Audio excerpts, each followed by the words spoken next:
Alam nyo, maraming kababayan natin, mababa ang potassium pero hindi nila alam, delikado po to. Seryoso to. I'm sure marami sa inyo, baka na-hospital na-admit na, o baka may kilala kayo na matay sa low potassium. Marami to sa Pilipinas. Tingnan natin. Bakit napakahalaga ang potassium? Potassium, kailangan ng puso yan para tumibok. Pag bumagsak ang potassium, magloloko yung tibok ng puso, titigil ang puso. Ang potassium kailangan ng muscle ng buong katawan. So pag mababa potassium, cramps dito, cramps sa tiyan, magloloko lahat yung katawan natin, mapaparalyze pa. Bakit bumababa ang potassium sa Pilipinas? Actually, ang pinaka-cause sa atin yung init ng panahon. Mas mainit, pinapawisan tayo. Actually, kahit hindi mainit ang panahon, lagi tayong pinapawisan. So, pag pinapawisan, bumababa ang potassium. Yung iba, nagsusuka, nagtatae, pwede rin. Yung iba, malakas kumain ng maalat. Actually, pag sobrang alat kinakain mo, hindi rin maganda, pwede rin bumaba ang potassium. Other causes, nagsusuka, sobrang pawis sa init ng panahon. Yung iba, may gamot pampaihi, gamot sa hika, nakakababa konti ng potassium. Pero yan, mga konti lang naman yan. Okay? Mainly pawis. At meron sa atin nga, walang dahilan. Parang namamana lang. Parang to si Doc Lisa. Wala naman dahilan. Basta bumababa potassium. Isa pa palang cause, kulang sa prutas at gulay. Diba? Mahal ang prutas at gulay sa Pilipinas. Kababayan natin, naiinitan, napapawisan, kanin lang at konting ulam. Walang potassium yon, kukulangin. Mamaya bibigay natin yung gamutan para dito. Ito yung normal potassium level. Papa-blood test lang po tayo. Simple lang. Sabihin nyo lang, blood test ng potassium. Pwede rin i-check ang sodium, potassium, magnesium, calcium. Pero potassium ang pinakamahalaga dyan. Ang normal value, 3.5 to 5.0. Yan ang normal. 3.5 hanggang 5.0. Ang gusto ng puso, yan po, bilang internist cardiologist, ang pinakagusto ng pusong numero, 4.0. Pinakakalmado ang puso sa 4.0, hindi siya magloloko ng tibok, hindi siya mag-irregular ng tibok. Pag 3.5 nga, medyo mababa na yon. So, pag 3.5, pwede ka pa walang nararamdaman. Pag bumaba na sa mababa, 3 hanggang 3.5. Actually, ito pwede na makaramdam. Si Doc Lisa, nung nagpalpitation, 3.2. Kasi minsan, hindi lang potassium ang problema. Mababa potassium mo konti, mababa pa dugo mo, anemic pa. Mababa hemoglobin, di ba? Kulang ang sustansya ng katawan. Anemic na, low potassium pa, magloloko yung puso, manghihina ka. Pag bumaba ng 2.5, delikado na yan. 2.5 to 3, dangerous na yan. Titigil na yung bituka, pwede na ma-paralyze, magloloko na yung puso, pwede timigil ang puso. Less than 2.5, basta 2.5, emergency na to. Dadalhin agad sa ospital para palitan yung potassium. Okay, makikita sa ECG. Kung mababa ang potassium, makikita sa ECG, nagloloko. Alam namin itong cardiologist. So, sa ECG, may clue na ang mga cardiologist na mababa ang potassium. Pero yung blood test, mas accurate po ito. So, meron pa isang sakit na common din sa Pilipinas, hypokalemic periodic paralysis. Yan, nakikita ko yan dati sa PGH. Yung may tao lang, bigla-bigla lang, walang dahilan, baka na-stress lang, wala lang dahilan, biglang babagsak yung potassium. Delikado yun. Ito, 1 in 100,000 people affected yun. May problema sa namamana genetic Yung iba may kasamang migraine, yung iba nag-exercise, may nakain, biglang mapaparalyze. Minsan kabataan pa, edad teenager, 20s, 30s, umaatake ito. So, pag nangyari ito, napaparalyze, pa-check yung potassium, kung mababa ang potassium sa dugo, pumunta agad sa ospital. Senyales ng low potassium, nasabi ko na sa inyo, cramp sa muscle, paralyze, pulikat, sobrang pagod, pwede ma-paralyze, pwede huminto ang puso, magloloko yung tibok ng puso. Hindi rin gagalaw ang bituka, constipated, hirap din huminga. So, yan yung mga 8 Mga 7 to 8 signs.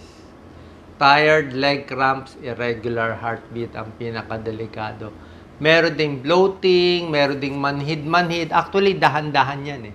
Yung paralyzed muna sa binti, tapos sa hita, tapos hanggang tiyan, tapos mamaya hindi na makakahinga. Kasi nga, kailangan ng muscle natin ng potassium. So, para makaiwas dito, kailangan natin kulang ang tubig eh. Sabi ko, minom ng maraming tubig. Pero, pag low potassium, kailangan mo na yung mga may ORS, Oral Rehydrating Solution, pwede yung mga sports drink, mga Pocari, Gatorade, yung mga ganyan, may potassium konti yun. At itong mga pagkain, tulad ng saging, pwede ka magdalawang saging araw-araw, 2, 4 na saging. Itong ibang mga prutas, gulay, may potassium din yan. Kailangan marami-rami ang kakainin mo. Yan, avocado, yan. Maraming benefits ang potassium. Pag stable ang potassium mo, maganda sa utak, iwas stroke. Kasi nga, pag bumaba potassium, magloloko yung puso, pwede ma-stroke. Maganda rin sa blood pressure ang potassium. Mas bumababa, mas nagno-normalize ang blood pressure. Maganda sa muscle, maganda sa buto, maganda sa puso, yan, kidneys, pati sa puso, maganda. Potassium may tulong din sa blood pressure. Actually, ang sodium at potassium connected. Mas mababa ang chance ang ma-stroke, ma-heart attack pag normal ang potassium nila. Ito yung nangyayari. Ang sodium kasi at potassium sa katawan natin, sodium asin eh. Potassium, ito yung mga prutas, saging. Magka-kontra sila. Parang kontra. Merong sodium-potassium channel. Pag masyado ka maraming asin o sodium sa katawan, high blood ka at bagsak potassium mo. Pag dinamihan mo ang potassium mo sa katawan, lalabas yung sodium. Pag dinamihan mo ang potassium food sa katawan, bababa ang sodium mo, bababa blood pressure mo. Kaya nga yung potassium maganda sa blood pressure. Potassium and sodium, nagpapalitan sila. Tulad na sinabi ko, maraming benefits ang potassium sa utak, iwas stroke, maganda sa puso, para sa high blood, para sa buto, para sa cramps, healthy weight, okay siya. Saka healthy naman ang gulay at prutas. Ito yung mga pagkaing mayaman. Patatas, mayaman, spinach, kangkong, beans, lahat ng citrus juice. Pomelo, orange, calamansi, may potassium yan. Okay? Pwede yan. Pero pipiliin lang natin yung prutas na hindi kayo magtatae. Mamaya kasi naparami ang prutas, nagtae kayo, bababa din yung potassium. Itong gulay, meron din. Actually, ito yung mga high potassium foods. Banana, isa sa pinakamataas, 422. Avocado, ang taas din ng potassium, ang taas ng level niya. Kiwi, medyo mababa. Kahit yung mga karne, manok, salmon, ibang karne may potassium din, pero hindi ganun kataas. Not so high. Salmon and chicken. Chicken mataas na rin sa potassium. Ito yung kailangan intake. So, mas malaki, mas matanda, mas maraming intake. Ngayon, pag mababa talaga yung potassium, okay? Kung may sintomas na kayo, na-admit na sa ospital, minsan, hindi na po nakukuha ng mga pagkain. Kailangan nyo itong pagkain, pero minsan, kulang pa rin, not enough. Parang si Doc Lisa, mababa potassium, hindi mahilig maggulay, hindi siya mahilig magprutas masyado. So, ang doktor, bibigyan ka ng maintenance na potassium supplement.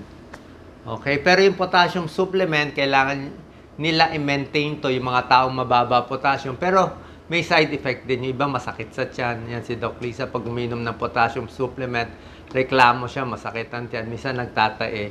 Kaya dapat after meals.